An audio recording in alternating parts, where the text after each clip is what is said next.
سلام. اليوم إن شاء الله غنشارك معكم واحد الحلوة ديال لاكريم ساهلة وبسيطة بجنواز اللي ناجحة مليار في المية، عمرك ما تخافي منها مازال. وبمناسبة عيد الاستقلال غدا إن شاء الله، فأنا بغيت نشارك معكم هاد الحلوة هادي بالراية المغربية، والله يحفظ لنا بلادنا وجميع البلدان الإسلامية والعربية إن شاء الله. كما قلت لكم، جينواز عمرها غادي تبقى تخطاك ولا تعودي تخافي منها. واحد لايك للفيديو واجيو معايا نبداو الوصفه. اول حاجه غادي نديرو، عندنا في واحد الكاسرول غادي نديرو كاس ديال الحليب، العبار بالكاس ديال العنبه، كاس ديال الحليب، كاس ديال السكر، وكاس ديال الزيت. غادي نسمو هاد الخليط هذا اولا هاد الجينواز هادي فحنا غنديروها بالفاني. فغادي نسموها يا اما بهاد السكر الفاني غديروا جوج ديال لي ساشي، اولا عندكم انا غنستعملهم بجوج. غنستعمل جوج ديال سكر الفاني، وغادي نستعمل هاد الفاني اللي كيكون مركز، يعني كيكون بودر مركز، غندير منه واحد المعلقه صغيره. ما عندكمش هذا لي بودر فغديروا ثلاثه ديال لي ساشي ديال الفاني. وعندكم شي نوع آخر غديروا معلقة صغيرة وتستغناو على السكر الفاني، يعني الفاني العادي. صافي كنخلطوا هاد العناصر مزيان وكنحطوهم فوق البوطة مع التحراك باش السكر ما يبقاش لينا لتحت ويتحرك. كنبقاو نحركوا بين ما يذوب لينا السكر، ونخليوه حتى درجة الغليان، يعني حتى يبغي يفيض لينا هذاك الحليب كما شفتوا، يعني الدرجة ديال الغليان. عاد غنحيدوه، غادي نديروه في واحد البول اولا كاسرولة اخرى اولا المهم اي حاجه اخرى تكون بارده باش كيبرد لينا الخليط دغيا.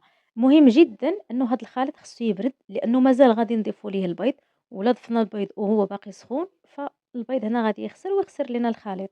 انا هنا خليته حتى دفى، وبما اني زربانه به شويه فانا غادي نضيف الدقيق هو الاول غير النص ديال الكميه. هنا الدقيق عندي 3 الكيسان حتى 3 الكيسان ونص ديال الدقيق. فأنا غادي نضيف النص ديال الكمية غير شوية، ماشي حتى النص ديال الكمية، تقريبا أنا ضفت هنا كاس ديال الدقيق باش كيسرع ليا هاد الخليط يبرد لي دغيا. وحتى نتأكد بأنه راه الخليط بارد. إلا كنتوما زربانين يعني عندكم هكايا الوقت، لأن أنا كنخدمها هكايا في العشية ومضغوطة بالوقت. فإلا كان عندكم هكايا الوقت فغير خليوه على جنب حتى كيبرد على خاطرو، يعني ملي كتقيسيه بصبعك ما كيحرقك ما والو. ديك الساعة خدموا به. صافي أنا درت هاد العملية هادي غير باش نسرّع البرودة ديال هاد الخليط، يعني برد ليا دغيا. صافي من بعد ما زدت هذاك الدقيق فأنا كنضيف البيض، نضيفو بيضة ببيضة، كنضيفو بيضة ونخلطو مزيان حتى كتنسجم لينا مع الخليط وما كتبقاش تبان، ونضيفو الثانية وهكذا حتى كنضيفو 3 ديال البيضات. كنخلطو هاد العناصر مزيان، مزيان حتى كينسجم لينا مع هذاك الدقيق. صافي من بعد ما انسجم لينا الخليط كله مع هذاك البيض غنضيف الدقيق اللي باقي. هنا الدقيق راه عندي 2 كيسان، انا قلت لكم قبيله 3 لا 2 كيسان ديال الدقيق، هما هادو هو العبار ديالهم. فانا في صندوق الوصف غنخلي لكم المقادير كلها مضبوطه. انا غير هكا خطا وقلت لكم 3 الكيسان ونص، 2 كيسان. وغنخليهم لكم في صندوق الوصف 2 كيسان ديال الدقيق. وأنا كنضيف يعني معلقة احتياطية كنديرها في كاع الكيك، يعني كاع الأنواع ديال الجينواز والكيك. فأنا كنضيف واحد المعلقة كبيرة ديال الدقيق. هاكا كتشد لي داك التوازن، إلا كان داك الدقيق يعني نوعية جيدة أولا ماشي جيدة. المهم كنضيف ديك المعلقة كبيرة، يعني ما يمكنش أنها ما غتخسرش لكم الخليط، يعني كما كنقولوا لا منفعتك ما غتضر. يعني معلقة راه كتصدق مزيانة فهاد، حيت كاين بزاف اللي ما كيشدوش العبار مزيان ديال الدقيق. وحتى الدقيق فيه انواع، يعني كاين الزوين وكاين الخايب. فهكا من الاحسن كنضيفوا هذيك المعلقه. صافي كنخلطوا هكايا مزيان مزيان.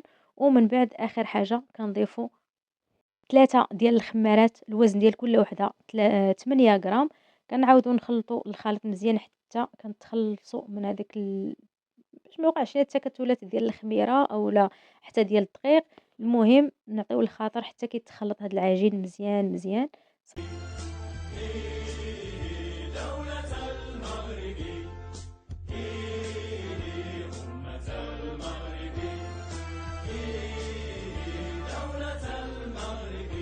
غادي ناخدو واحد اللاطة اللي غنديرو فيها الورق الغذائي ونصبو فيها هاد الخليط هذا. هنا اللاطة اللي استعملت انا غنخلي لكم العبار ديالها في صندوق الوصف، وكيبقى لكم نتوما الاختيار غير واحد النقطة.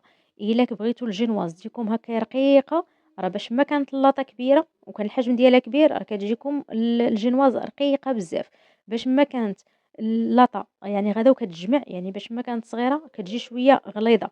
إلا كنتو بغيتو طيبوها حتى في واحد المول يكون دائري وتقطعوها هكايا على 3 أولا على 2 اللي بغيتو، هي من الأحسن كتقطع على 3 لأن كتجي طالعة بزاف، يعني إلا درتوها هكايا على في شي مول دائري راه كتجي طالعة، كتقسموها على 3 يعني كيبقى لكم نتوما الاختيار. واللاطة اللي درت أنا راه غنخليها لكم في صندوق الوصف. الفران كيكون مشعل من قبل يعني مسخن من قبل، نخويو هاد الخليط في اللاطة، كنحاولوا نسرحوها مزيان باش تجينا متساوية، وكندخلوها للفوق، راه تقريبا من 15 دقيقة حتى ل20 دقيقة كتكون واجدة. صافي غير كتبان لينا بدات كتحمر من الجناب، فحنا كنهبطوها لتحت باش كيتحمر ليها الوجه ديالها. بغيتو تزيدو تأكدوا كديروا واحد الموس من الوسط باش تأكدوا بأنه راه طايبة، يعني ما بقاتش مدقّسة من الوسط. صافي وكتخرجوها كيما قلت لكم راه ما كتشدش بزاف ديال الوقت، غير كنخرجوها مباشرة كنرشّاو واحد شوية ديال السكر سنيدة باش ملي نقلبوها ما تصهدش لينا، يعني ما تعرقش لينا وتلصق لينا في داك الورق الغذائي الآخر. كيما شفتوا رشيتها بالسكر سنيدة، درنا واحد الورق الغذائي باش نحيدوا ليها هاد الورق فاش طابت. كيما شفتوا كتجي ناضية كيما ما كيقولوا، صادقة مليون في المِيّة، تخدمي بها أي حاجة بغيتي، يعني آآ من لي جينواز اللي تخدميهم وأنتِ عينيك مغمضين هي هاد الجينواز هادي بهاد الطريقة هادي. صافي غادي نحطها على جنب، نغطيها وندوزو نصايبوا الكريمة. بما أنه يعني أنا بغيت ندير واحد قريبة يعني تقريبًا بحال الراية المغربية فيها الخضر وفيها الأحمر، فأنا بغيت ندير هاد الكيكة أولا هاد الجينواز هذا بالكريمة خضرا. غادي ندير هاد الكريمة ديال البيستاش، تقدروا تضيفوا ليها الملون إلا بغيتوا، يعني الناس اللي كيبغيو الملون وما عندهمش إشكال باش يعطينا داك اللون شوية خضر بزاف. هنا أنا جاني اللون ديال البيستاش، يعني لون البيستاش بارد شوية، وحنا الأغلبية ما كيبغيوش الملون الغذائي، فداك الشيء علاش ما ضفتوش. كيما قلت لكم إلا ما عندكمش إشكال وبغيتوا تضيفوه فضيفوه باش يعطيكم واحد اللون هكا اللي باين، باش ملي كتقطعوا هكا الحلوى كيبان لكم خضر من الوسط. هذا غير فكرة. صافي درنا هنايا واحد الساشي ديال كريم شونتي بالنكهة ديال البيستاش مع كاس كبير ديال الحليب. الحليب وهاد البودر هادو راه كانوا في المجمد باش ما كانوا باردين بزاف بزاف، راه كيكون احسن، كتعطينا واحد النتيجه مزيانه. صافي كنطلعوها كينصلها حتى كيبدا يتشكل لينا كريمه. كنضيفوا واحد 2 معالق كبار ديال الجبن، اي جبن عندكم واي جبن كتفضلوا. غير هاد الجبن كيخلي لينا هاد الكريمه هادي يعني قشديه اكثر، يعني كريميه اكثر وفي نفس الوقت قابطه في راسها. صافي كنخلطوهم مزيان مزيان وكنحطوهم هكايا في الثلاجه باش ما تسيحش لينا. كنديروها في الثلاجه بين ما وجدنا الكيك وقطعناه اولا الجينواز وقطعناه. هنايا على حسب شحال من طبقه بغيتو والعرض ديالها، يعني الا كانت كبيره بغيتو 3 طبقات راه كتقطعوها على 3. انا غندير غير على 2 طبقات، يعني قطعتها غير على النص وما غيضيع منها حتى شي حاجه، يعني لانه الجوانب ديالها ما مقرملينش. الا لقيتوهم هكا الفران ديالكم كيقرمل لكم الحلوى من الجناب فقطعوا ليها هذوك الجوانب باش ما تجيناش كتخسر لينا الحلوى ديال لاكريم. انا هنايا بقاو فتيين يعني ما تقرملوا ما حتى حاجه. داكشي علاش الجينواز كيما شفتوا قسمتها غير على النص. كندهنوها بالسيرو، هنا ديروا اي سيرو عندكم، اي سيرو بغيتو. لا ما كانش عندكم السيرو دهنوها رشوها غير بالحليب بارد. هي راه ما كتحتاجش غير هو باش كتجينا هكايا، كتجينا فتية يعني ما كتجيناش ناشفة. أي حلوة غنديروا لها الكريمة من الأحسن أننا نسقيوها كيكون أحسن. صافي وكنديروا واحد الطبقة اللي رقيقة من هاد الكريمة، ما نكتروش بزاف، وكنديروا عليها النص الآخر. هنا علاش قلت لكم هذيك الكريمة تقدروا تضيفوا ليها شوية الملون باش كتبان هكايا ديك الخضورية ديالتها. وفكرة أخرى لما بغيتوش كاع الملون غديروا بما أنه الكريمة ديال البيستاش تقدروا ديروا زبدة ديال أولا كريمة ديال البيستاش اللي كتباع هكايا مركزة، كيكون فيها اللون وفي نفس الوقت المذاق، باش كتعطيكم هكايا مذاق اللي باين وفي نفس الوقت اللون كيعطينا واحد اللون اللي أخضر. هنا راه واخا حتى مع الضوء هو راه بانت بيستاش، ولكن مع هكا التصوير بان ليا كتبان بحال بيضة. المهم هي راه شوية بيستاش. صافي كندهنوها كاملة بهاديك الكريمة، وكناخدو واحد هاد الكريمة اللي بقات وغادي نديرها في واحد البوش، نجيب الحلواني ونديرها في الثلاجة حتى كتشد في راسها مزيان، مزيان باش هاكا كيسهل عليَّ أني نشكل بها واحد الوريدات هكاك للتزيين. هنايا درتها في هاد البلاطو هذا، تقدروا ديروها في أي طبسيل أولا أي صحن ديال التقديم كيما بغيتو. أنا حيت هكا هي طويلة بزاف يعني ما لقيتش هكا شي طبسيل اللي على قياسها، داك الشي علاش أنا استعملت البلاطو. واخا غادي يمحّني شوية بالأخص ملي غادي نزيّن الجناب، لأنه باش ما توقعوش في نفس الخطأ اللي درت. هاكا يعني سهو منّي، كان عليا نزيّن ليها الجوانب عاد نديرها في البلاطو. أنايا باقي ما أنا نسيت الجوانب ما زيّنتهمش ودرت الوريدات من الفوق. ماشي هذا هو الإشكال أنه درت الوريدات من الفوق، لأنه ماشي إشكال تقدروا ديروا الوريدات وكل شي وتزينوهم عاد تزينوا الجوانب، ماشي مشكل. غير المشكل عندي في البلاطو لأنه طالع من القناة، فأنا ملي زوّقتها فداك الشي اللي طاح في البلاطو كان شوية صعيب إني نمسحو، هذا وكان. أمّا إلا درتوها في الطبسيل أولا في شي صحن ولا شي حاجة، كتكون ساهلة يعني أنكم تزوقوها من الجوانب ما كيوقعش إشكال. المهم دابا باش ما تطيحوش في نفس الغلط، بالأخص إلا درتو بلاطو، أمّا إلا درتو طبسيل راه ما غاطيحوش في هاد المشكل. زوّقوها من الجوانب هو الأول. صافي كيما شفتوا أنا درت الوريدات وحطيتها في التلاجة، باش غادي نديرو هاديك الراية يعني واحد الكلاصاج اللي ساهل، ساهل. غادي ناخدو تقريبًا 4 المعالق كبار ديال الناباج وكنضيفو معاه الملون الأحمر. هنا يعني كتخدمو أسهل أسهل كلاصاج ممكن أنكم ديروه، يعني أي حلوة بغيتو ديروها آآ غتضيفوا غير الملون، تقدروا تضيفوا معاه حتى النكهة اللي بغيتو وهانتوما حصلتوا على كلاصاج. كنحطوه فوق البوطة يعني قطرات من داك الملون و والناباج، وكنحطوهم فوق البوطة حتى كيذوب لينا هذاك الناباج لأنه كيكون هكايا عاقد، وكنحطوه على جنب باش يدفى أولا يبرد. تقريبًا يدفى حيت إلا برد غادي يجمد، ولا حطيناه هكايا باقي سخون فوق الكريمة، فالكريمة غادي تسيح. نحطوه على جنب باش يدفى، من الأحسن يدفى مزيان عاد ديك الساعة نستعملوه. في هاد الوقيتة أنا خديت شوية من هذيك الكريمة اللي بقات ليا أولا تقريبًا الكريمة اللي شاطت، فأنا خديتها وضفت ليها شوية ديال الملون أخضر ونحطها على جنب. من بعد ما ما دفا من بعد ما دفا ليا هذاك الكلاصاج، فأنا خديت غير النص ديال الحلوة هو اللي درت فيها غندير فيها الراية، والنص الآخر غنزوقها التزيين اللي غتشوفوا. كيف ما إلا بغيتو ديروها كاملة يعني حمرا، راه كتزيدوا غير الناباج، يعني كتزيدوا تقريبا 8 المعالق ديال الناباج باش كتكفيكم الكمية.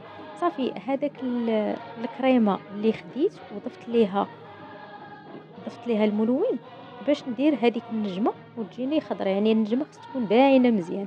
فأنا خديتها ودرتها في بوش. هذه أسهل طريقة أنكم باش ديروا هكايا نجمة. خديت ماشي بوش غير بلاستيكة لأنه عندي الكمية غير قليلة ديال هاد الكريمة اللي خضرا، فأنا خديت بلاستيكة ودرت فيها واحد شوية ورسمت هكايا نجمة. درتها على 2 مرات، يعني رسمتها المرة الأولى ودرت عاودت فوق منها باش تجيني هكا واضحة وتجي باينة. صافي ها هي على جنب. والنصف الآخر فأنا كنضيف فيه يعني اللي متوفر عندكم كديروه.